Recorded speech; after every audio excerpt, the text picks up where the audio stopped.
Hey everybody, Jason here with Summit Initiative. Thanks for joining us. This is a conversation between me and Nat Tillis, and Nat Tillis is the executive director of the Resilient Project.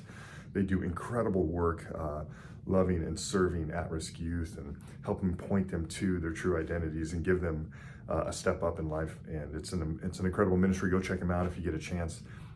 And I love the story of how God has taken Nat's experience in life and has woven this kind of a thread through his story to where he is today.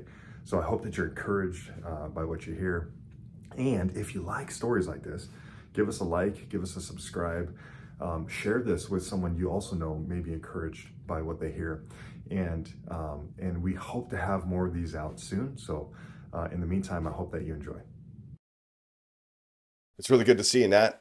As we start, tell us a little bit about the Resilient Project. Yeah, so we're a faith-based mentoring program, and we work with underserved youth. So basically, we do our heart is to provide long-term mentorship for youth who've experienced various forms of trauma. So that could be economic hardship, it could be abuse or neglect. And so each of our mentors spends roughly 4 hours a week with their mentee, and half of that time is focused on fostering academic excellence. And so what that looks like is they'll partner with caregivers and teachers, and they'll check in and see if there's areas that maybe they're struggling in the classroom, just so that they know how they can support them, and they'll incorporate that into their outings with their mentee. Because really our heart is just we want to make sure that kids are able to thrive in the classroom and throughout life. And so that's kind of like really one of our main focuses. There's also just a lot of research around how safe, stable, nurturing relationships are one of the most important factors to building resilience. And so we try to take a holistic approach. We work with kids kindergarten through 12th grade. So we have a K through 5 group and a teen group, which is the middle school and high school age. And basically, each of our mentors will spend that 4 hours a week just doing life with their mentees. And so they'll find creative ways to incorporate life skills or core values into their outings. And they get a bit of a stipend to cover overhead costs. And so if they want to go to Red Robin, or if they want to go to a basketball game or a football game, or if they want to go to the arcade, they can do that. And then it's kind of up to them to find creative ways to incorporate those life skills and core values into those outings. And then the last piece is we just really want to be able to provide equitable access to opportunities and resources for the young people in our program. And so one of the ways we do that is through our music education program. There's just a lot of research around how music can be really cathartic and therapeutic for young people who've experienced trauma. And music lessons can be really expensive. And so we have a professional studio where we can provide music lessons. We partner with professional music instructors and musicians, and they volunteer their time to offer lessons. And so it's not something that we force on the kids in our program, but if they want to learn how to write or record or play an instrument, they at least have access to that. And it goes beyond that too. Really, our heart is to help young people identify and develop the gifts that they have, so that they can reach their highest potential and walk in the calling that God has for them. And so that can, if kids have an interest in sports or athletics, we'll try to pair up with professionals in their field. We have some guys in the community that play sports or trainers, and so we can incorporate those kinds of things into the outings as well. And that's really the heart of the ministry. We feel like there's so many kids who, like when you look at kids who come from more affluent communities, it's not that they're any more talented or gifted. It's just oftentimes they have access to opportunities and resources that kids from low income communities don't always have access to. And so we just really want to be able to provide the resources that the kids in our program need to flourish. So good, Nat. Thank you for sharing a bit about that. I want to know, tell me a little bit about how the Resilient Project even came to be. Yeah. So it's a bit of a kind of a long story. I'll try to keep it short. Nah, Uh, it's okay. I love to hear. Yeah, I'm a story guy, man. You know this. yeah, So like, yeah, I want to hear it. yeah, definitely. So, for me, I grew up in a low income single parent home. When I was, I have 6 siblings. So one is 7, and we grew up like there's just a lot of kind of a toxic environment, and so um, my dad was kind of in and out of trouble, had spent some time incarcerated. And by the time I was 6 years old, he was completely out of the picture. And most of my siblings went to live in Florida with my grandparents, and one of my sisters stayed out here with me. And growing up, I think a lot of times you don't always have the tools to cope in healthy ways, and you don't always have the tools to articulate what you're going through. And so for me, and I think for a lot of kids, oftentimes, unfortunately, that comes out in behavior. Um, and so I kind of ended up on this negative trajectory. And by the time I was in middle school, I'd been to, I believe, 7 different schools. I was constantly getting suspended and expelled for behavioral issues. And when I was a freshman in high school, I was at this place where I didn't have a lot of hope or ambition. And it's not because I was like inept, or I didn't have like the skills to make the grades in my class, if that Right. makes sense. But I just really didn't really care. I was kind of in this place where I didn't have a lot of hope. I believed in God, but I didn't believe that he cared about me. I had a hard time Mm. understanding how a caring God could allow certain things to happen in my life. And so I really wrestled with that. But I believe my freshman year was like probably the most pivotal moment in my life. Um, and I believe I failed 7 of my 8 classes, and I think I was getting like a D in PE. Um, and there was a guy who had showed up to our school, and he was part of the church, and he was a youth leader. And so he had told me about youth group and asked me if I wanted to be involved. Um and I think the first few times I kind of like wrote it off. And But he was super persistent. And it was wild because for me, I feel like I ended up going. And I remember the first small group that we had. I remember all of the kids were talking about their grades and how they had Mm. like 3.8s and 3.7s and 4.0s. And for the Just first bragging time I about was it. yeah, yeah. And for the first Yeah. time I was really embarrassed of my grades. And I remember I didn't say anything that night. Um but there's a verse in scripture that says bad company corrupts good behavior.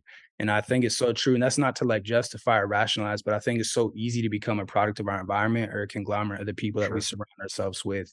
And for the first time, I just remember this guy was my youth leader. He'd become a mentor of mine, and he was just constantly speaking life over me. And he saw things in me that I had never, gifts or talents that I wasn't aware of, that I had never realized that I had. And he spoke those over me constantly. Honestly, I believe that changed the trajectory of my life. I was able to long story short, I was able to graduate on time. Mm. I was able to get my grades up and graduate my class, and ended up actually getting into college. And It's wild because I feel like hindsight, I can trace God's hand over my life and see just how he was able to orchestrate some of those relationships with mentors, and just kind of really the impact that mentorship had on my life. And It's wild because I look at some of my siblings and peers who come from similar situations, and a lot of them have been incarcerated or had teen pregnancies. And that's not to like air out anybody's dirty laundry, Sure. but I just realized that I'm not any more talented or gifted than any of them, and that was the trajectory that I was on. The only difference was my proximity to opportunities and resources, and I had healthy, caring adults in my life that invested in me, and a lot of my peers and siblings didn't have access to that. And so I just really saw the power of mentorship. And just Mm. one last kind of quick story, but there was a around that time, I remember hearing the story of Joseph, and it really resonated with me because here was this guy who had these dreams. And I think oftentimes, like as kids, like that's a question we get all the time: what do you want to be when you grow up? And oftentimes we have these Yeah. lofty goals where kids want to be astronauts or firefighters or professional musicians. Um, and here's this kid who had this dream, and he shared it with his family, the people who were supposed to care about him and love Mm. him, and they mocked him and ridiculed him. And he was ultimately abused and betrayed by the people who were supposed to love him, his siblings. And he ended up spending, I believe, like 13 years in captivity. um, and I often wonder if in that season, if he felt like, if he questioned God's purpose for his life, or if he questioned Yeah. God's plan for his life. Um, but the thing that's so wild is that the the hardship that he went through actually put him on a trajectory to land into the calling that God had on his life. And we see that when the Pharaoh saw his gifts and his abilities, that he had more wisdom than anyone else, and he ended up putting him in a position of leadership. And in Genesis 50:20, it says, "What was intended for harm, God meant for good." And that's something that really resonated with me, and that's something that I really want the kids in our program to know is you don't get to choose your circumstances, you don't get to choose your family members or your zip codes, but that stuff doesn't have to define you or determine who you become, and God can actually use that stuff to develop you for your purpose. And so that's really the heart of our ministry. So good. It's just to really help the young people in our program identify and develop the gifts that they have, so that they can walk in the calling that God has for their life. In a sense, it's like identity. You were talking about, and we talk a lot about this in the story workshops that we do, where, hey man, the world's going to scream all sorts of different identities at you. Yeah, And there's going to be these lies that come into your life that it is what it is, man. Like that's just the way the enemy attacks us. But God's like, I'm not going to leave you there. I'm going to speak truth, and then we have an option to trust it or not. And you get to help speak truth and true identity into these kids. mm, That it's not about, yeah, that this stuff might be part of your story, but it doesn't get to define who you are moving forward. yeah, absolutely. God's the one who gets to define it. So I Yeah, love it, man. So yeah, good. As I hear story, you can kind of see God's hand of providence, or God's hand of, like, he has moved you through these different things and has exposed you to his deep love for you through mhm, these different characters in your story. And what I think is amazing about it is that it doesn't just end with you. Like, you're doing the same thing. Like, you started off, mentoring kids yourself, and now you're multiplying those efforts by investing in other mentors. So it's not a story about Nat, right? Like, it's not a story about Jason. It's not a story. It's his story. He's the yeah, hero, and he's absolutely. been leading you and guiding you, man. And it's amazing to see the fruit of what he's already done. Mhm. And I'm incredibly hopeful to see the fruit that he has in store for you, and just your obedience to him and your trust in him, man. So thanks for doing that. Such a huge need, such a Oh, huge need. Yeah, thank you. Appreciate so you. good. What was your experience like coming through Summit, just initially? Yeah. No, it was awesome. It was super cool. Because we're working with such a vulnerable population, we have to thoroughly vet all of our mentors, and that's just kind of part of the onboarding process. And so it's really cool because we were able to incorporate your guys' material and into part of like our onboarding process when we had first Oh, started up here. And so it was really cool because it allowed us to connect at a deeper level with some of the mentors that were coming on. And it kind of gave them the opportunity to reflect on their story, and just see how they can kind of use that, like in terms of connecting with their mentees. And so I thought it was really powerful and really cool. Normally, or for all of our training, we do what's called like a trust-based relational and like a trauma-informed care training. And so it's really cool to include the My Story training into that. And just yeah, because I think the other trainings kind of are more to equip them on how to work with young people who've experienced trauma, and this really allowed them to kind of reflect on their story, and also kind of just be more aware of like what some of the young people that we're working with have experienced and are going through. And so I thought it was awesome. We loved it. cool, So man. Cool. yeah, I'm yeah, glad it worked out. It's interesting how different organizations will take, Summit and use it for different things. So yeah, sometimes we're going into environments where, we're doing a story workshop, but for at-risk youth, the yeah, kids themselves. And then sometimes it's like, no, we're coming in to train, the mentors or yeah, the people who are in leadership at those places, in order to kind of give them a voice and help them understand their own true identity, and help them yeah, to kind of put words to their own story, so that they in turn can connect deeper to the people that they're ministering to.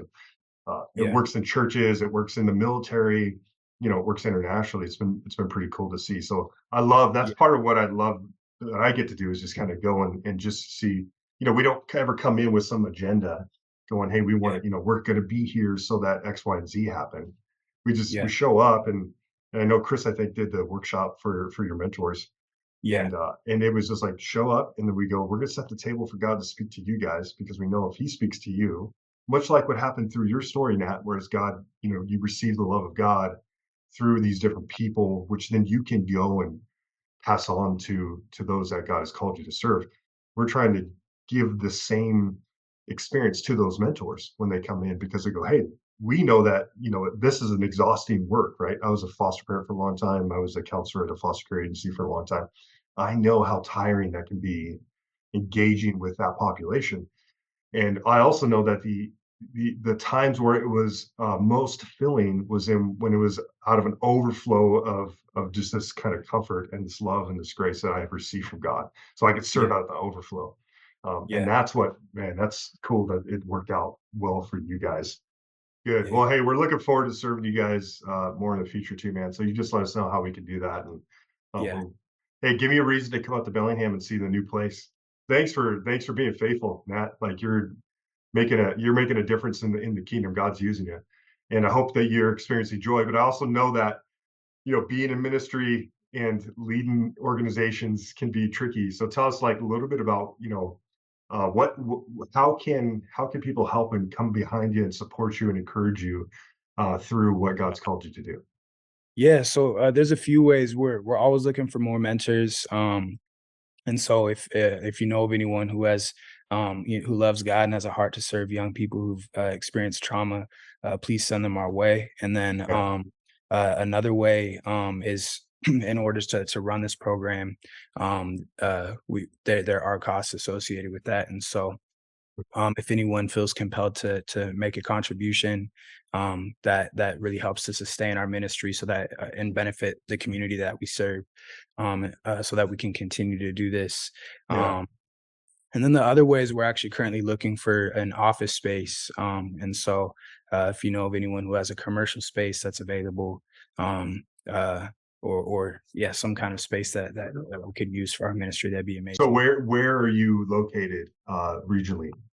Yeah, so we actually serve kids in King County and Whatcom County. Right now, our primary focus is Whatcom County. And so that's where our office has been. We had an awesome office that we were leasing from a church. And unfortunately there was a fire in their church, and so they needed their space back. And it was a bummer, but totally understandable. And so Yeah, we're just in the process of looking for a new space so that we can kind of have a safe place where our mentors and mentees can meet. And so right now we're kind of looking in the Whatcom County area for a building. sure. Yeah, Bellingham preferred, kind of Bellingham, Washington area. It's a good Yeah. spot. Yeah, Yeah. my heart is for the community of God to just be unified. Like you're Yeah. doing incredible stuff, man. Incredible stuff. And I want to, like with Summit, I want to go, hey, I think sometimes we think that like there's this fixed amount of resources and energy and time that we can give that the people of God have to give, and it always goes to certain areas. I'm like, no, man, like dude, Mhm. I want everyone from Summit to support what you guys are doing, and in ministering to kind of at-risk youth community. So if you're watching this, we'll put links in that come along with this so that you can access more information about the Resilient Project. We'll put a spot into where people can donate. Please donate. And if you're the one-time donations are awesome, but the recurring ones you can build upon and you can trust in. So if you are inclined to do a recurring donation for Nat and the Resilient Project, do that, because I know as an organizational leader, those are the ones that we're grateful for everything, but those are the ones that we can actually build upon and think future wise when it comes to the financial aspect of leading the organization. So I don't know about you, man, but I feel like we stumble into God's plan more than we actually walk into it intentionally. And once you're in it, and you feel like I'm like we're making these choices to trust Him. It's an adventure, dude. It's like it's crazy adventure, and you never know what's around the next corner. And sometimes it's good, and sometimes it's really hard. Yeah. But He promises His presence, Yeah. and because of that, I get to go, all right, how are you going to get us out of this one, Lord? Like, Yeah. what's next? Like, I love the story, and I love stories like yours too, where you were taking intentional steps to trust Yeah. God, and I think God's just so pleased with you, man. He's just like, oh, God's doing it again. Like, cool. Let me show you the fruit that I'm going to produce through you. Right? He's producing His fruit for His kingdom through you. It's not your fruit, man. It's Yeah. His, and that's everlasting fruit, right? Which is like, praise God for that. And Yeah. that's what I want, man. That's That's why that's why I love hearing you. That's why I love calling you and just catching up with you to get a feel for, well, how's the fruit continuing to be produced through you and your efforts and your family. So Oh, thanks, man. Likewise, honestly, it's always fun getting to catch up with you, man. Love what you guys are doing. And would yeah, definitely love same. to do another My Story training here. Um, yeah, it's wild. Honestly, that's something that I've been learning a lot in this season is I think things rarely look like how I thought they were gonna look, you know what I mean? But like even in those times where like I doubt or wrestle with, man, this doesn't make sense, or like I thought God was gonna do it this way or that way, like he just continues to provide.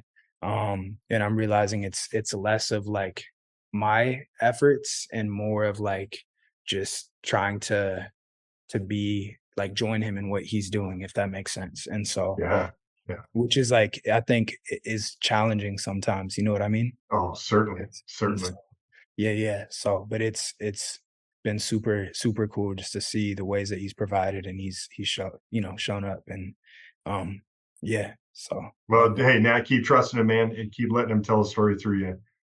Thanks for serving God. Thanks for trusting him. Thanks for leaning in hard on that stuff. I know that it's a roller coaster ride sometimes, but yeah, Yeah. you're not alone, dude. He's leading you. So enjoy the ride, my friend, as best you can.